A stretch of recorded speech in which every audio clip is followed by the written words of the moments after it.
Life is a journey and sometimes can be a lonely road. I must say that I love your sound bites, the intro was actually soaking me to prepare me for this interview. I think that henceforth, anytime I'm going for an interview, I have to listen to sounds like that. It has really given me some sort of power to really begin this interview. We mind to discover, we learn to discover, we observe to discover. Friends can uncover you at the same time discover you. But I don't want to discover you, I would rather discover more, so I go on the internet and I listen to words of wisdom and intellect. Availability of information, interviews of great men and women all over the diaspora and all nations. Creativity at its best, dexterity of research, no need to go through any formal education.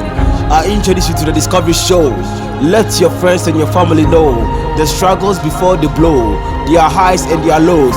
Pay attention to this show, it will make you feel at ease. The Discovery Show on YouTube got the steez. Now Perry, the presenter, please pose for the camera. I want to hear you say cheese. We are airborne like a flu. I want to hear you sneeze. True.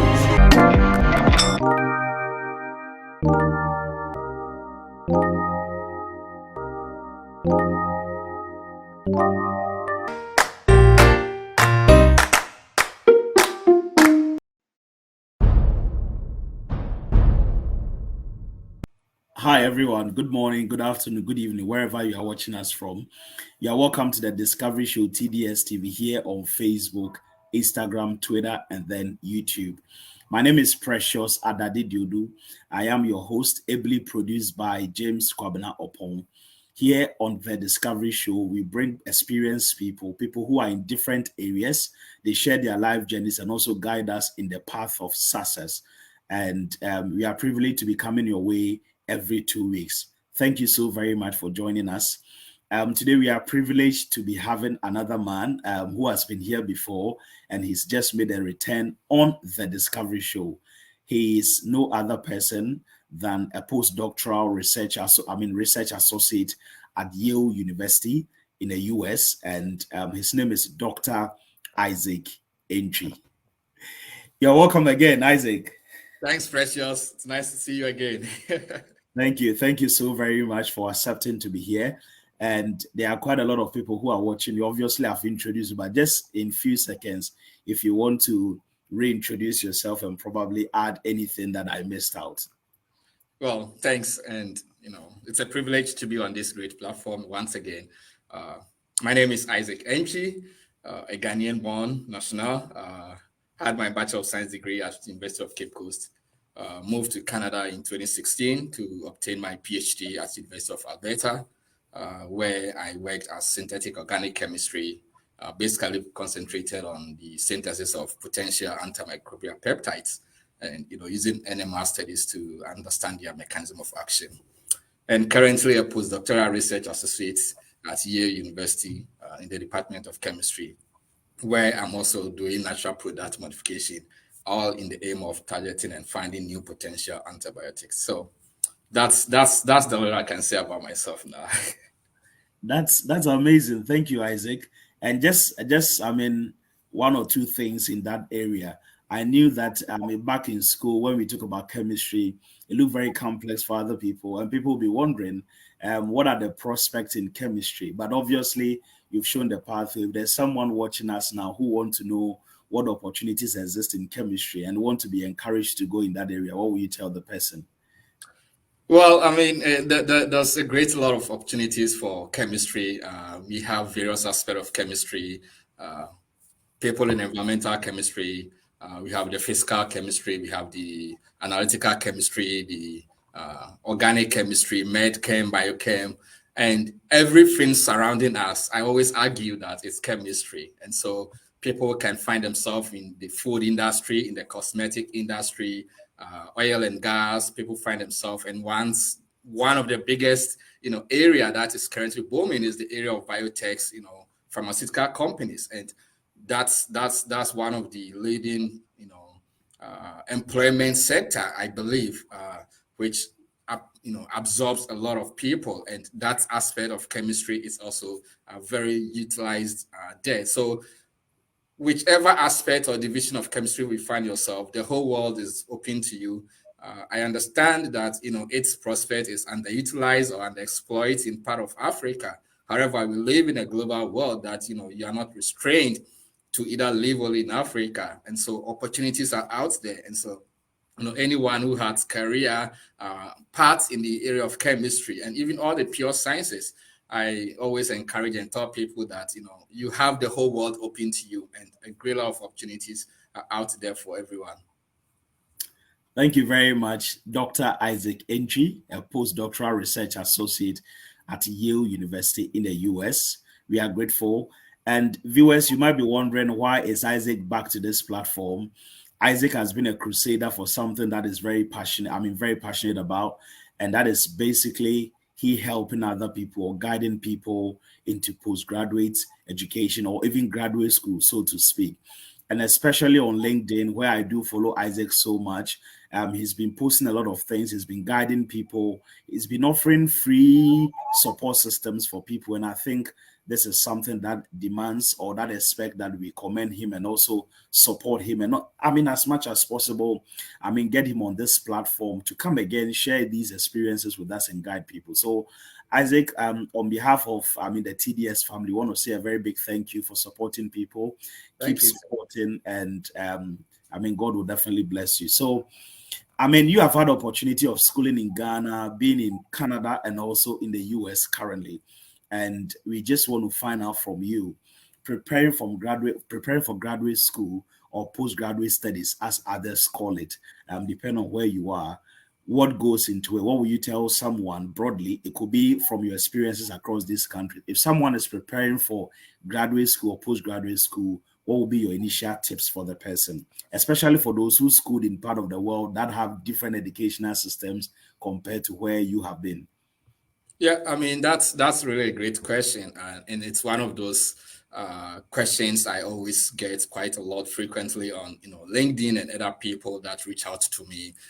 What am I supposed to do? What's involved in this? And I should say that either Canada, US, and I believe even in Europe, there are certain general things that each and every one of us it's supposed to go through. I would like to take my time and then share some of the things that I think might help people in choosing a graduate school program, either in the States or in Canada, or probably even in Europe. One thing that mostly we don't really ask ourselves during the process is to ask yourself, why grad school? Mostly now and common, it's becoming more like a trend. Everybody's trying to go to grad school, which is much appreciated. But if one asks him or herself the question, is it for a personal growth or just mere competition? That question is really going to prepare you in a state that you are aware of the path that you are choosing. So I always tell my mentees and people who reach out to me that ask yourself that, is this for your personal growth? Is just mere for competition? Or probably is it just a destination mirage that you think that, oh, maybe once I get my master's or I get my PhD, the things will be okay, or that is the step that you think you have to reach, or probably just a fixated mindset that your mind is set fixed that you have something planned, but you think the only avenue that you could accomplish is through grad school. Perhaps there are other opportunities that one can channel and obtain that same results. But one can be fixated in such a way that we get ourselves stuck that, okay, I have to go to grad school. Or probably some crowd effect. Everybody's going, your friends are leaving, or you are also going. Or probably maybe it can be a convenient alternative, which I believe sometimes is very common that, oh, things are hard, you all want to leave. And so the best alternative is for us to go to grad school. And lastly, I always ask people, is it a means to an end or is the end itself? And so if one is able to go through these questions, it makes one sit in a position that he or she is aware of the journey that he'll be embarking or she'll be embarking. So if you are certain with these questions and you are aware that this is the path that you go, then you come to the preparatory phase. It becomes a more of an action, not words. Then what goes into the action? It's that you settle with yourself, clarity, the potential alternatives out there. If all these things are okay with you, Then the most important aspect I always tell people is information. In grad school application and processes involved, information is the key driver for this phase. And the information should not just be any information that you take from people or either. It should be a quality personal research that you have done, because it's going to be your journey. It's going to be your path that you choose. So what goes into this information? Searching for schools, searching for programs, what are their requirements, and the most important aspect of it is, are there funds available for the particular program that one is looking out for? So these informations are things that one must do by him or herself, and find out that whatever program that I am applying to, I meet the requirements, there are funds available, and then I am in the position to apply for. Sometimes it is necessary for you to reach out to professors. Some programs require you to secure a supervisor prior to application or prior for being admitted.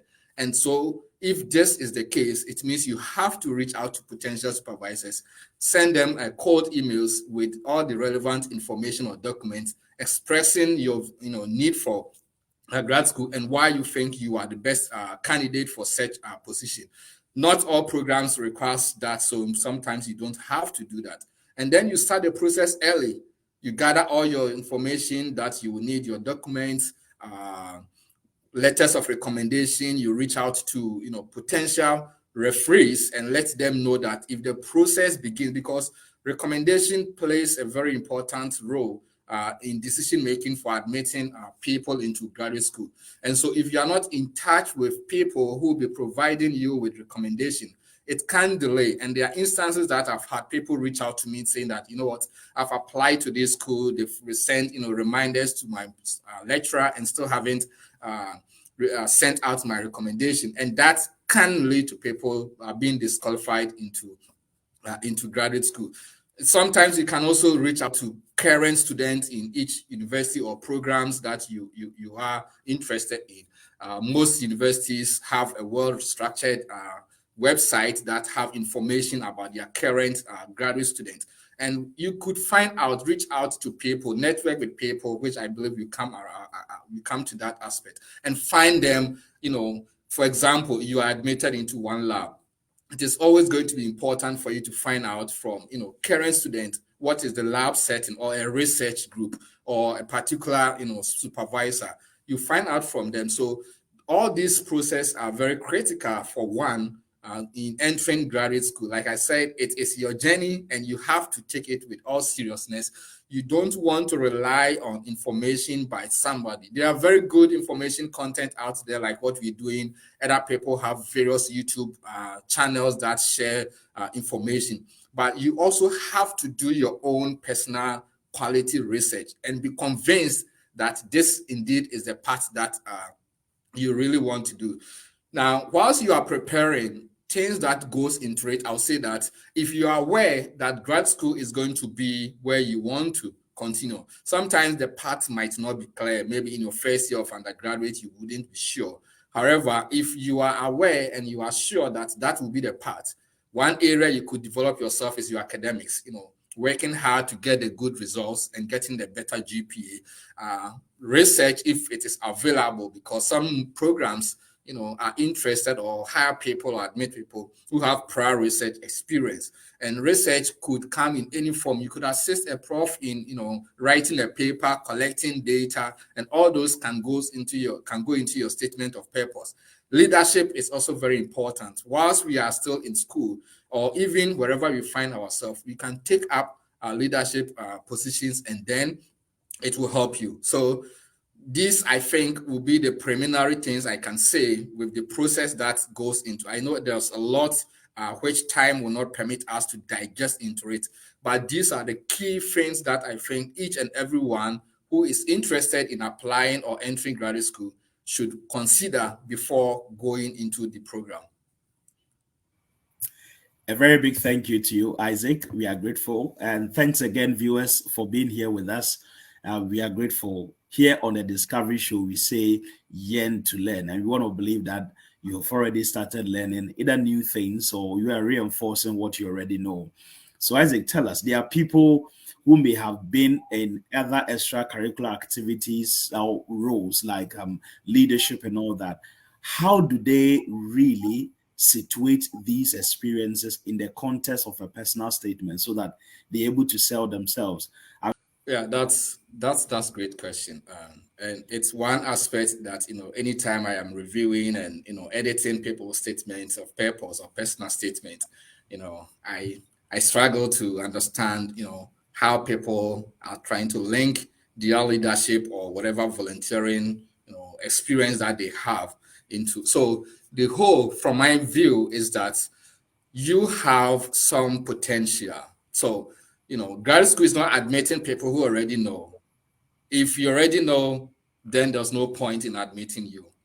But you want to demonstrate to whoever is admitting you that with these qualities that you have, it has prepared you or situated you in a position that you are ready for grad school. And so you have held some leadership positions in your undergrad, and you want to link it to your personal statement to let the PI or the admitting committee know that this kind of leadership position that you've held prepares you or makes you a better candidate. Mind you, in most grad program, once you are admitted, you either be assigned to a research assistancy position or probably a teaching assistancy position. And that means you are going to deal with students. And you dealing with students, either grad student or undergrads, requires you to have some kind of leadership skills. So let's say you did a teaching assistant for your national service after your bachelor's of science degree, and the program that you are applying to, it's going to fund you through your graduate teaching assistantship or graduate research assistantship. Now, in your personal statement or statement of purpose, you have to be able to tell them that, I have held a position as a teaching assistant where I perform these specific roles and dealing with students, and knowing that in grad school, I will also be doing similar, kind of functions. It has situated me, or I am more familiar with how to, deal with students and also, handling people, or let's say large group, or perhaps even in a particular research group that you find yourself. Each and every one might be assigned to particular research duties. And it all comes to the fact that you have to exhibit some leadership experience or characters. And so in writing your personal statement, no matter how small you think, oh, probably I was just, helping some group in my community, and so this is not necessary. It is very necessary, because community engagement, the bottom line of everything that we are doing it in academics, whether in the sciences or the arts or whatever, how beneficial it is to the community. And so your engagement in the community, let's say your church embarked on some program you took out as an undergraduate, help upcoming kids and directed them in certain parts, spend few hours to teach maths or whatever. All those can be crafted in a way that situates you that, yes, indeed, you have these characteristics, which is indeed profitable to the research group that, or the department or the school that you are trying to find yourself. And so it can be a bit, tricky to write to portray yourself. And like you said, we sometimes see telling what we have as being bragging, which is not the case. It is true that you have those qualities and you have to sell yourself. Mind you, you are competing with other people with possibly similar, experiences. So if you are not able to sell yourself or to tell whoever is admitting you what you have and what you can, probably on the face of your transcript might not be sufficient enough to make that decision. And so people should not feel uncomfortable in selling themselves or telling their story and what potentials they have and what they think they can bring to the department or the program. I think it's very important. Many thanks again, Isaac. Just let me pick your thought. I mean, I know, and you've just mentioned that you do, edit people's personal statement for them. We've also just touched on one or two of them. What are some of the common mistakes you've realized or identified with people's personal statement you want to share with those here so that we can take note of that? Yeah, I think, last year, for example, GRASAC USA contacted me and then asked me to be part of the reviewers they were embarking on a program of reviewing applications and transcripts and statement of purpose and CVs for people. I think the commonest mistake sometimes I find in reading and editing people's personal statement has to do with the fact that it's not summarized. So there's a whole lot of things being written, but you struggle to see the link between the experience they have and why that experience prepared them into grad school. So people are able to tell that, oh, I have this experience, I have done this. However, they are not able to link or, get the link between their experience and how transferable those skills and experiences are useful to graduate school. So that is one thing I find common, that you could see that, yes, this person is this, he has this, but yes, I have this. So what else, right? So being able to, let your skills that you have, acquired to be transferable to your program of, interest is very, very important. One thing which is common is the aspect of plagiarism. Mostly I find people statement of purpose, just they copied it from the internet or somewhere. And so there is no uniqueness in the story. And you'll be surprised that sometimes you read 5 different people from different universities and the personal statement is almost the same. Probably there is some original one that is circulating within the system and people are just, adding their names. I remember one funny one that I was reading and editing. The person was applying to Ohio State University, and I think probably he got it from someone who was applying to a different school and forgot to edit or even remove that, oh, I am applying to this school, and had it within that he's applying to Ohio State University, which wasn't the school that he or she, and the profs that he listed in these stories are not even at Ohio State University. So people do not even pay attention to details, even if they have a template for them to be able to convert it into their own story. So these are some of the commonest, mistakes that I think that people really, find themselves in when it comes to statement of purpose, that they are not able to link their stories and their experience directly to the program that they are applying, and also not paying attention to details and not writing a unique personal statement and have themselves, copying wrong stories or different experiences and then trying to situate those different experiences to fit into the program that they are trying to apply.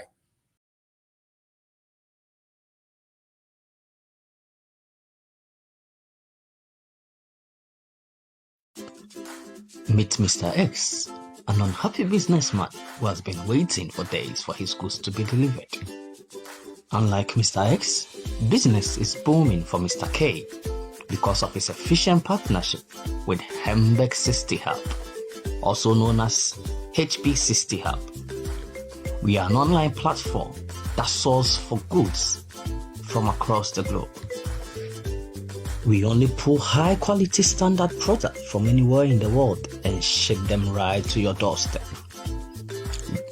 Be it watches, clothes, bags, and many others, do get in touch by contacting us on www.henbeckagency.myshopify.com, or you can call us on +233 546 022 952 or hembeckTravels@gmail.com. Hembeck 60, truly a world of endless possibilities. Thank you very much for sticking and staying with us here on the Discovery Show. So Isaac, just to come back to you, you have been in Canada and US. I have had people speak to me or contact me to ask, where do you go? Do you go to the UK, to US and Canada?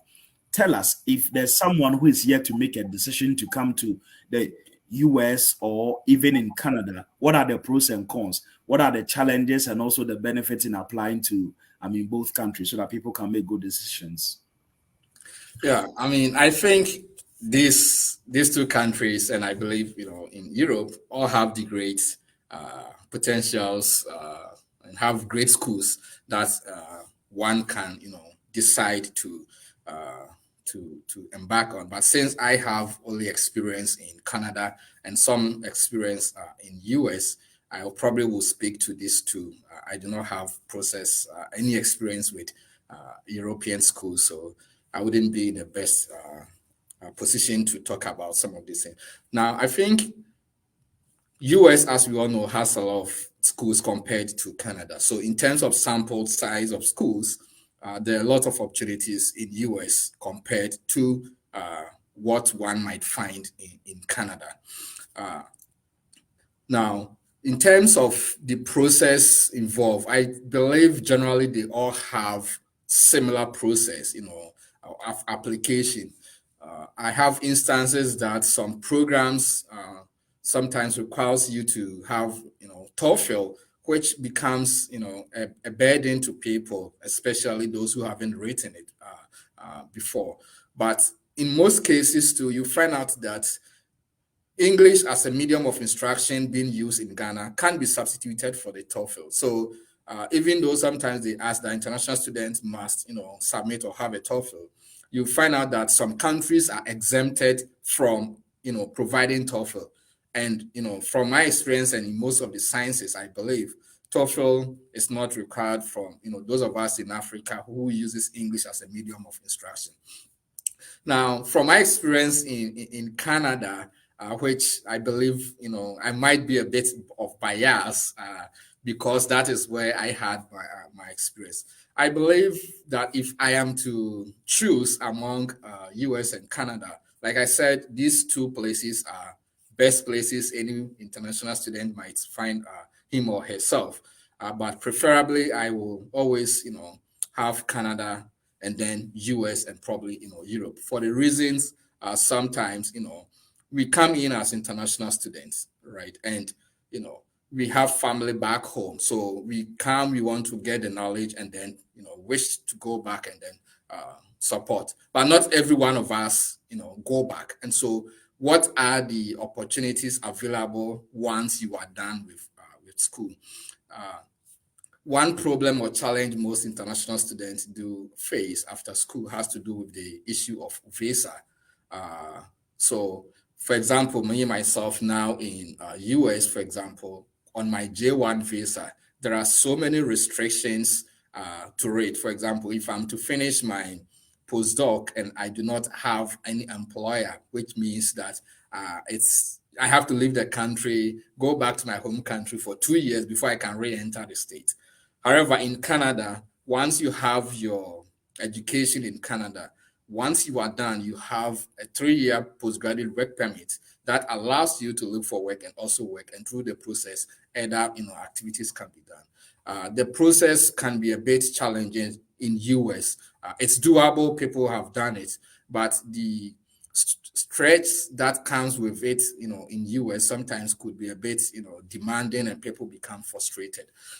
But regardless, these two places are great places one can develop his or her potential in terms of grad school. But, US having a lot of opportunities and having a lot of schools, I always tell people that the program that you are applying, is it strict for you to apply to a particular school? Because one of the things people sometimes, do not consider is that they have a program they want to apply, but have not even done, some kind of search as to whether the school that they are applying to offers that program. And people always ask me that, oh, I'm applying to school in Canada. The profs haven't replied my emails and all those kind of stuff. Each school and then department and program in Canada and US have their own requirements. So it's not a general thing that, oh, let's say University of Alberta, this is the process, and then University of Washington, the process should be the same. So these two countries and these two places, I believe, have some common requirements, but also have their individual differences, which I believe one has to do. But if you are to ask me, I would say that these two places are best for anyone to pursue graduate studies, and I believe same for Europe too as well. Just for purpose of clarification, So relatively, Canada has a better prospect after school compared to US, if I got you right. Well, in terms of visa, for sure, that one, I would say that the visa issues surrounding international student after school, I believe in Canada, it's, it's better than in US. However, in terms of job markets, I would say that US has a very large or wide economy, depending on the program you're coming from. For example, in my field, it will be easier for me to get a job in the States than to get a job in Canada, because US has a lot of pharmaceutical biotech companies, which is my field of study. So it varies, but no one can disagree, or probably it is undisputable that US has a larger economy, and then had probably better options and opportunities out there. But the bottom line is these two places are all great places to have graduate school. That's right. So let's talk about Canada, for example. You spoke about the visa. You can have about 3 years. Does it apply to only people who have just completed PhD, or even masters are also up for that 3 years? Yeah, masters are up for that. And I believe even international students who finish their undergraduate program are also qualified to apply for the postgraduate work permit. So it's not restricted to PhD. Once you have a Canadian education, and then you are done, because once you are there as a student, you are on the student visa. So if you are no more a student, then they have to migrate you to the postgraduate work permit visa, which most cases that I know, I believe is a standard that they'll give you a 3-year postgraduate work permit visa. And then that is what you use as your work permit. And through the process, people can, who are interested in applying for their permanent residencies and, in the future applying for their citizenship, can go along. So it's not restricted to PhDs. It's restricted to, it's for everyone who have his or her education in Canada and has completed, their education in Canada. Two very quick questions on Canada. I mean, if I'm being too. So how then? I mean, it looks as if the post-study visa is relatively a good thing. 3 years is very good. Yeah. How then is it difficult for some people who have already secured, for example, PhD funding, to be given a visa to enter Canada? Where lies that dilemma? That prior to entering, even though you have full funding, you are denied visa for purposes of not having strong ties of returning to your home country. But after school, they are willing to give you a 3-year visa. Where lies that normally? Why?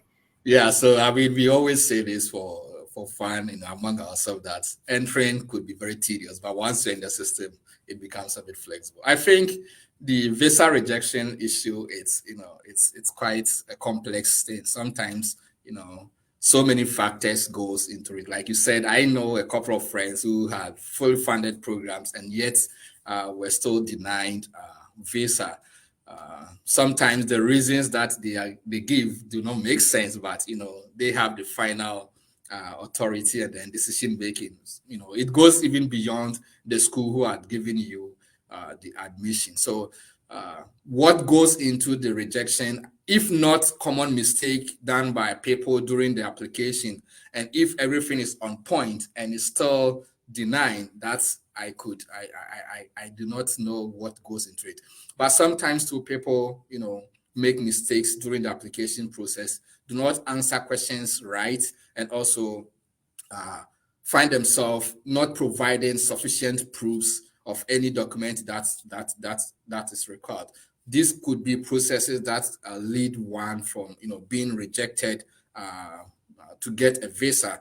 But sometimes some people go through, do the right thing, and are still, like you said, you could be rejected on the basis that you don't have strong ties. Even when you demonstrate that you have a family, some demonstrate that they have business, they have wives and kids, and that's they still could be rejected. And in those situations, I always tell people that just relax, go back to the drawing board, and then reapply. I believe in US, you can apply, have up to 3 times. So it happened to one of my colleagues in 2015. He was rejected the first time. He was rejected the second time and had it on the third time. So once there are options for you to reapply, I think, one could, sit back and go through if indeed there was no error. In the case of my friend, it was an error for the first time. So what happened is that, US will issue you an I-20 that states the amount of funds the university is giving to you. However, the offer letter had a different amount on what was on the I-20. So on the I-20, the amount was less the amount that was stated on the offer letter, which means that he was supposed to provide excess or supplementary funds in order to meet the average standard of living for that particular year, and didn't know that. So on the second time he was rejected, and later find out that there was a mistake on the I-20, so he had to reach out to the school. They issued a new I-20, corrected it, and then he was able to apply. So sometimes some errors occur. So I always tell people, make sure every document that you have, you've read it, ask somebody to proofread it, make sure that everything is on point. And then the rest mostly depends on the day, whoever you go and meet and what they want to do. Those are things beyond our reach, but I believe that the success rate, I think, surpasses the failures. So there are still rejections, but majority of people do go through. Thanks, Isaac. Obviously, I mean, there are a lot of considerations when people are choosing destinations for their postgraduate studies. One could be even the name of the school itself and its ranking and all that. But especially for postgraduate studies, others also consider stipend, the amount of the stipend and all that. Do you have a fair idea as to comparatively, if someone is supposed to choose a school, obviously even within the same country, it will vary slightly. But within US and Canada, are there any differences in the stipend? Do you have a fair idea of that? Yeah, for sure. There are differences with in stipend, and even within a particular institution, there are differences in stipend from department to department. So I do not know, or I cannot say which country pays more, but there are differences. But I am aware that mostly the pure sciences and programs that are research-based have higher stipend than those that are course-based. For example, at the University of Alberta, I'm pretty sure chemistry department pays, if not the highest, probably the second department that pays their graduate student with, very high stipend, because it's a research-based department, external funds and other things goes into it. So there are quite differences. The margin of differences I cannot tell, but if it's a fully funded program, in most cases the amount that you obtain should be sufficient enough to cover your tuition as well as your little expenses. Probably not much enough for you to take care of your family or your extended family, but to keep you going, to pay your rent and to pay your bills and then pay your tuition, most fully funded program, I believe, if not can perform those functions. I was just going to say that then I need to come and take my share, my brother. But if you should, I need to stop there. So, I mean, going back to the Canada, because a lot of people have reached me about this Canada application, job, school, and all that. And I just want to find out. You mentioned that if you have the 3-year post-study visa, through the process, you could apply for permanent residency and all that. Can you just give us a bit of education? How long does it take for someone to apply for permanent residency in Canada? Because here in the US, even if you have the 2-year post-study visa, you are nowhere near applying for permanent residence. So how could someone apply for permanent residence within just 3 years of a post-study visa in Canada? Are there any differences or different routes to achieving that? Yeah, I think the Canadian government have so many policies.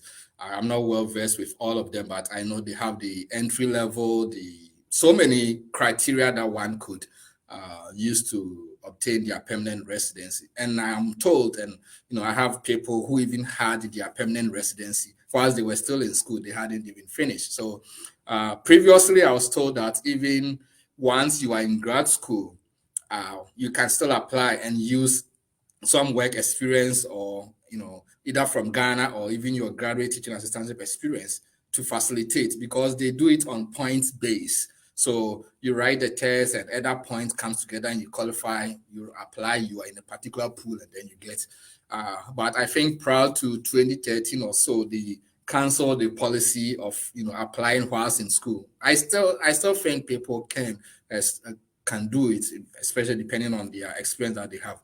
But now there's a strict policy that okay, you have to finish. So once you finish a program or a school in Canada, that gives you some points. And then you get a Canadian working experience. That also gives you a point. I think, for example, last year or so, the points score for permanent residency was reduced because they initiated a policy that they were admitting some number of people. So, and they were even considering teaching assistantship and research assistantship as part of work experience, which helped a lot of people get themselves into the pool. So the process in Canada, once you have your Canadian work experience or your graduate or whether school certificate, you qualify to apply. And like I said, there are so many routes, provincial nominee and other and skilled work, or there are so many categories that one can apply to. But I think it's more flexible compared to the state from my interaction with my friends who had their education, graduate school education in the States. Many thanks, Isaac. Isaac is a postdoctoral research associate at Yale University in the US. Originally, he holds a PhD from the University of Alberta in Canada, and he did his bachelor's, in the University of Cape Coast in Ghana. So, he's had some great experiences. And Isaac has been on this show before. Today, he agreed to sit with us for us to talk about postgraduate studies, application process, guidance here and there, simply because Isaac has been a crusader. He has dedicated himself to supporting student applicants to go through the process. And one of the things that really, really moved me to bring Isaac back to this platform is what he has started, and he has dubbed it as Operation Application Fees Should Not Keep One from Pursuing Graduate Studies. Operation Application Fees shouldn't keep one from pursuing graduate studies. And that is very, very, very striking. I know that here in the UK, only few schools actually accept application fees for applications, towards masters and PhDs. And I know in the US, quite a number of schools do accept, or they do, require you to pay application fees, and so is Canada. And there was one post I saw from Isaac. He had opted to pay for application fees for a number of applicants, and that was so great. And Isaac, God bless you. Whatever you are doing, may you increase, and may God bless the work of your hands. Can you tell us a bit about that? Why did you start that initiative? What has been the impact so far? What is the approach, and what are you doing to help other people, even just beyond this operation? Application fees should not stop you from pursuing graduate studies. Yeah, thank you. So the story behind this initiative that I made it, more formal.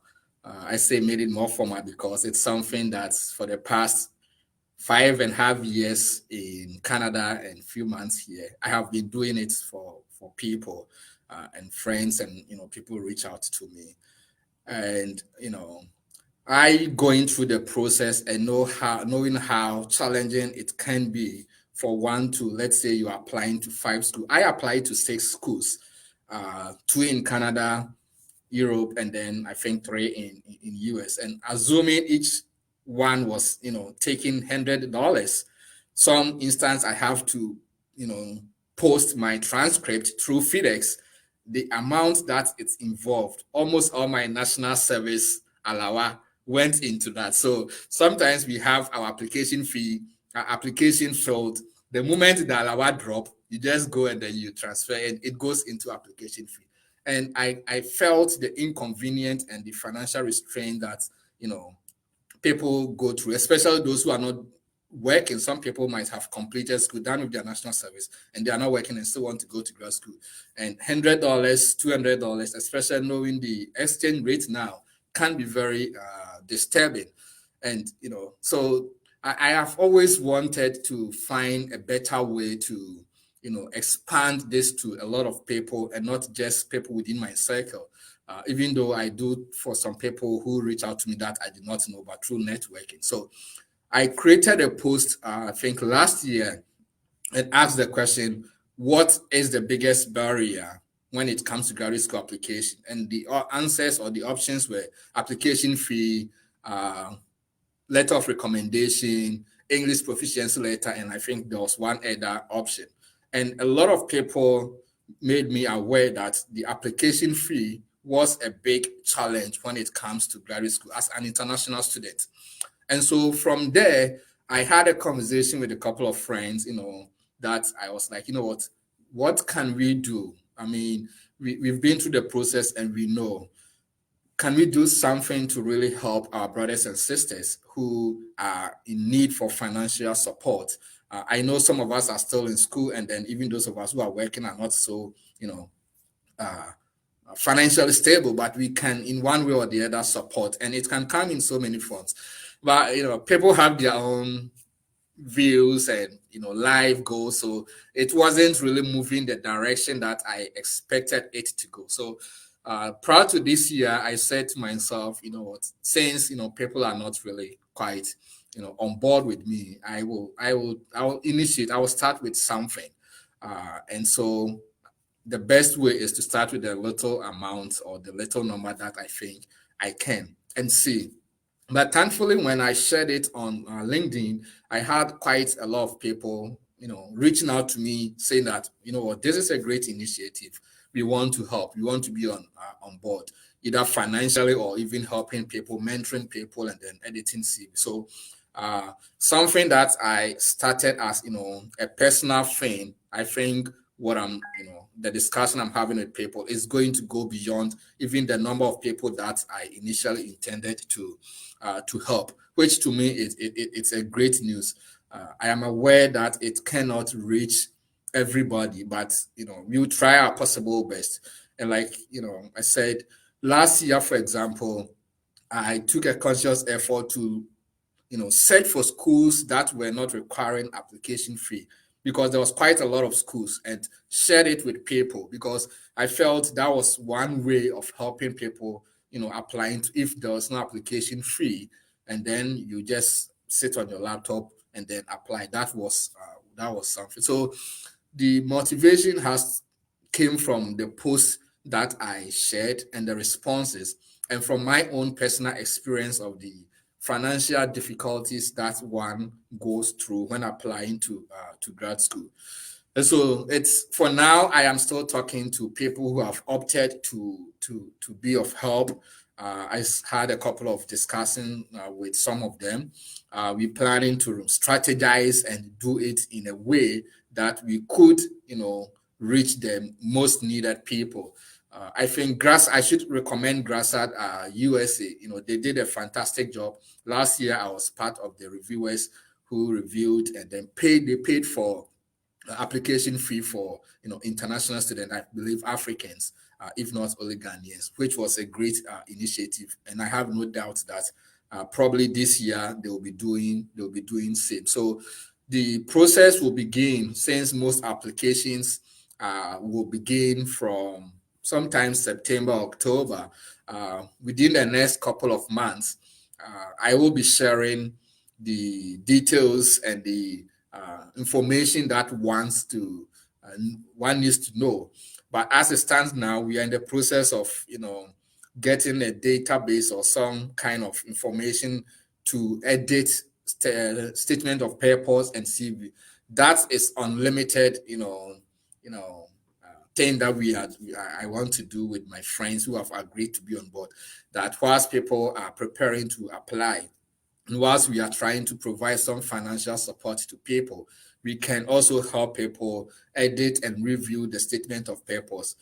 I should say that last Christmas, almost my entire Christmas, I spent it editing and reviewing statement of purpose, because prior to Christmas, I posted it that, my vacation, I'll be spending it home, so I want to use that opportunity. And I had almost over 500 people, which I couldn't attend to everybody, I should admit. But, in my own small way, I tried my possible best. edited people's CVs and statement of purpose, and also organize, a one-on-one discussion with people. I have so many mentees and people that I am, providing guidance with, and I am also pleading on those people who have benefited from the support that they had from me to also reach out to people, because it shouldn't end that you benefit and then you stop there.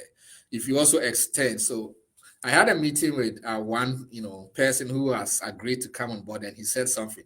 Imagine that I have, just say, let's say 100 mentees, and these 100 mentees also go up mentoring other people and providing support.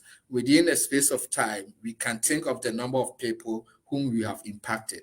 And to me, that is the goal. My goal is that if anyone, especially Africans or people who come from Africa, have the qualities and the potential to go into graduate school, the $100, the $75 application fee shouldn't be a barrier from one achieving his or her dream. And it's very sad to, sometimes the messages I get on LinkedIn, and, people send you their transcript and their results, and you can see that these are great potentials. And because of $100, it becomes a challenge. And that is the motivation behind this initiative. And I always tell people, as time goes on, we will share the necessary details. Amazing. Thank you so very much, Isaac. I was just going to ask you, what is the eligibility criteria? Is it for only specific people in your field like chemistry, or it doesn't matter? But you've rightly said that in due course, you're going to share the details. So probably I wouldn't push you further, but that is a great initiative. If there's anyone who is willing to support you and your other colleagues to help more people to apply or pay for the application fees, how does the person contact you? Yeah, so mostly through LinkedIn. A couple of days ago, I sent that invitation to people who are interested. It shouldn't be financial. People can support in so many ways, either mentoring session, editing and reviewing people's statement of purpose.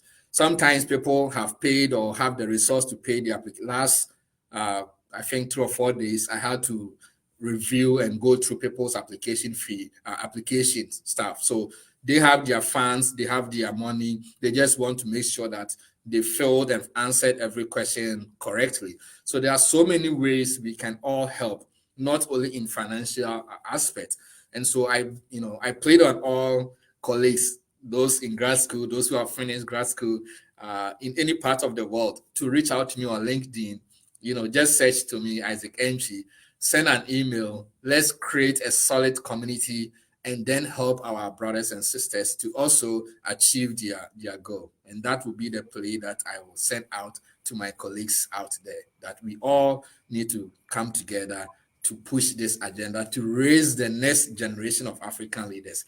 And the hour and two and the dollars that we spend is going to impact the life of someone who I believe will also impact the life of someone. Amazing. Thank you so much, Isaac. I know we are just coming to the end of our conversation, but one very important thing that we need to talk about has to do with social media. As we know, growing up, we all lived in communities where we have people and we live like, a family. And today, social media is in itself a community. That means that we are all living with other people, but virtually. How do we maximize the opportunity of social media? I know people who, through just single posts, have been able to secure very great jobs. And throughout, you keep mentioning LinkedIn, social media here and there. You've been reaching your target people through social media. And most of us today, through this interview, we are reaching people who are far and near. How do we maximize the opportunity of social media, especially for applicants, so that they get connected to the right people and seek the help they need? What should be the approach? And I'm asking this because I know people, I've said this on this platform before, who may want to reach you, but they'll say, "Hi, Isaac." When they want to wait for you to respond, and they'll say, "How are you?" Maybe you don't have the time. What should be the approach so that you'll be able to help them as required? Yeah, that's a great question, and I should say that especially LinkedIn, that has been my focus, and probably Twitter. But currently, as we speak, a lot of opportunities, either job or grad school, are being shared on LinkedIn. And if I knew about LinkedIn, maybe prior to applying to grad school, perhaps maybe stuff would have been easier. I got to be active on LinkedIn barely 2 years ago, and it was through a friend. So my church in Canada organized, a youth forum where we invited one friend of mine, Kofi Abua, who was talking about the importance of LinkedIn and how students should take advantage of. So it was after that meeting, then I also started paying attention and then, being serious about LinkedIn, connecting with the right people. So you have to know your people, the target. You just don't send LinkedIn connection to anybody. You just want to make sure that you are reaching out to the right people. And then, like you said, with the aspect of messaging, I had this cold message which I borrowed from my friend Kofi Ewa, who shared it, and it was very simple. Once I sent someone a LinkedIn connection, I sent a small message. Hi, my name is Isaac Enchi. I am at this stage of my career, or I'm at school at this stage. I went through your profile and I should say I am impressed, and I would like to have a quick chat with you. Would you mind spending 15 minutes of your time to have a quick chat at your earliest convenience? This has been my commonest message I send to people. And I should say that the response rate, positivity has always been more than 90%. And people who do not even want to will direct you to an appropriate person or link, and maybe you should contact this person or follow this page or reach out to this one. And so you just don't go in, say hi, and then, hey, I want to go to graduate school. Like, people just come in directly, aggressive. Sometimes it works for some people, but I want to initiate that, connection first before I go ahead and then put out if I have any requests. So it's not the usual, social media friends making. It's more professional. And so you also want to be professional. And that means that you also have to have a page or a data, or your information should be something that it's well, because there are a lot of people who have their name. That is it. Sometimes they don't even have pictures. They don't have any history of education. And if you send a message and a person click on your profile, it will be very difficult for the person to really know that, this indeed is a real person, right? And so building your profile, it's also important in facilitating this kind of networking. That is also important. Now, one aspect that people, fail to do is the aspect of, writing and having whatever information that they think is very useful. Currently, as it stands in US and in Canada, I do not know in Europe, even jobs requires you to have your LinkedIn profile or possibly any social media platform or link a page to your job application. That tells the importance of this, social media platform. And recruiters are utilizing LinkedIn. When I finished my PhD, I should say I have had almost about 10 or 15 companies reach out that, hey, I went through your profile, we have this opening, and I think you are a best fit for it. These are people I do not know. And the reason why they reach out is because I have a profile that basically talks about me. It's more like my CV, right? And so being intentional about building your profile and being intentional by networking with the right people. I say networking with the right people. For example, if I want to go to, let's say, Pfizer or any company, I can quickly search Pfizer on LinkedIn or any social media. There are people there. You send connection requests. Once you are being accepted, then you initiate the process of, chatting and then scheduling Zoom meeting and discussions with people. I still network. I still send, invitations to people and then schedule meetings and get to meet new people. So I am telling people to take advantage of this, especially those who are interested in grad school. Professors are posting openings in their labs and their research groups. Departments and schools are sharing opportunities on LinkedIn and other social media platforms. So please just take advantage of it and then maximize it, and then it's going to I believe it's going to give positive results. Many thanks, Isaac, again for sharing this with us. Please let's use the social media very positively, and you'll be able to achieve what you want to achieve. Lastly, I want to ask you, I mean, we've been talking about international applicants and all that. What will be your final words to international students, people who have already applied, they've got that? What will be your few tips to them? What will help them to be successful? And if they are yet to start school, obviously that will be the best advice.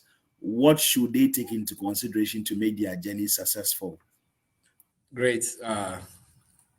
This is one of the questions I sometimes, do struggle to answer and to position myself, because some of the things that, I share with people, I find myself, I personally didn't do that, which I wish I did. One key thing, especially with, grad school, has to do with a very welcoming working environment. I always tell people, especially those in research-based programs, your relationship with your supervisor, it's a key factor. Yesterday, I spent almost like 1 hour with a friend of mine who is having issue with, her supervisor. And this is somebody who has been in a program for almost 3 and 4 years and is now having issues with supervisor and considering leaving the group up. So my advice to people is that your choice for supervisor is very important. Make sure that you talk to people who are already in the group. Possibly they might not be able to tell you all the negatives about it, but you get a feel of the group that you find yourself and you want to work with. One should also take his or her mental health serious. Somebody told me it doesn't really matter. The moment you are not there, somebody is going to fill that position. And so one of the things, when we move from Africa, we feel we want to do everything, and we struggle to even take care of our own body and our own mental health. We find out, being drained and going through a whole lot of stuff. So grad school itself is demanding, and you want to make sure that you are taking time to also take care of yourself. It's very important to also find yourself among groups of people. It's not always going to be the academics. When the stress and everything hits you, you want to find a place that you can laugh, you can have fun, maybe sign up for a soccer team, or back in Canada, we had our amazing team that we play soccer, which helps. It's very important, So building that community of people around you and doing what you can. You are in grad school to learn. You don't have to know everything, and there's a limit to each and everyone's ability. You are who you are. You don't compare yourself to anybody. You have your own strength. So in your own way of doing stuff, you put in your best, do what is needed. And I believe that if you avail yourself and be open-minded to learn, you will be able to accomplish what you have to accomplish. So my advice is take it easy, take it slow, and then go through the process. Thank you, Isaac. Final words. Is there anything in a minute you want to tell us? Well, I want to say thank you, Precious, for bringing me back to this stage. I've been watching most of your interviews, and I commend you for such great initiative. You do not know the impact of the interviews and the program that you guys have been having on people, and so I believe this is all part of the bigger goal of we helping our brothers and sisters and giving the right information. And I want to thank you for the opportunity, and also tell all prospective graduate students, international graduate students, to keep an eye on my LinkedIn page. As we prepare to share the details of this year operation. Application fees shouldn't restrict one from pursuing graduate studies.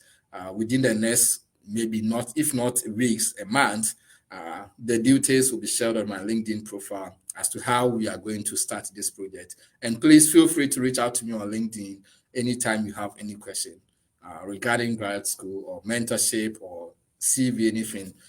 I'm always happy to be there for people and then to provide the needed support in my own capability to people. Splendid. Dr. Isaac Entry, a postdoctoral research associate at Yale University in US. He holds a PhD from the University of Alberta in Canada. We are grateful for making a great return on the Discovery Show, and it has been spectacular. I want to believe that everyone who has been watching has learned something. Just as we say here on the Discovery Show, we say yearn to learn. We are grateful that, despite your busy schedule, you managed to come, within just a short notice. We are grateful, Isaac. And viewers, we don't take you for granted at all for spending your time here with us. We want to say a very big thank you to you. My name is Precious Adadidiodu. I've been your regular host and ably produced by Mr. James Kwabena Opong. And this program has been sponsored by Henbeck 60 Hub. Henbeck 60 Hub. So if you want books, bags, footwears, clothes to be shipped or bought from any part of the world and shipped to you wherever you are in the comfort of your home, of your shop, wherever, you need to contact Henbeck 60 Hub, Henbeck 60 Hub, and they will source out the best quality materials and ship out to you. You can contact them on +233 546 022 952. I take that again, +233 546 022 952, or henbecktravels@gmail.com, or you can just send them a message on Facebook. The name is Henbeck 60 Hub. Thank you so very much. And again, we want to say thanks for watching us, and all those I couldn't acknowledge. It's not intentional. We hope to catch you sometime soon, and stay blessed. Just send us your messages, your comment, and if you have any areas you want to recommend for us to delve into, or if you think there's a way we can improve our delivery on this platform, please send us a private message. My name is Precious Adadidiodu on Facebook, or James Kwabena Opong, or just send us a message on The Discovery Show. If you go to our homepage, you'll see our contact there so that we can improve it and deliver the best of output you want from us. So Isaac, thanks again, and we are happy to have you and hope to catch you some other time. You definitely make a return to this platform very soon. So thanks again. Thanks, and happy Easter to you and all the viewers and listeners. Many happy returns, Isaac. Thanks. And have a lovely evening. You too. Bye. Yes, bye. Meet Mr. X, an unhappy businessman who has been waiting for days for his goods to be delivered. Unlike Mr. X, business is booming for Mr. K because of his efficient partnership with Henbeck 60 Hub, also known as HP 60 Hub. We are an online platform that sources for goods from across the globe. We only pull high quality standard products from anywhere in the world and ship them right to your doorstep. Be it watches, clothes, bags, and many others, do get in touch by contacting us on www.henbeckagency.myshopify.com, or you can call us on +233 546 022 952, or henbecktravels@gmail.com.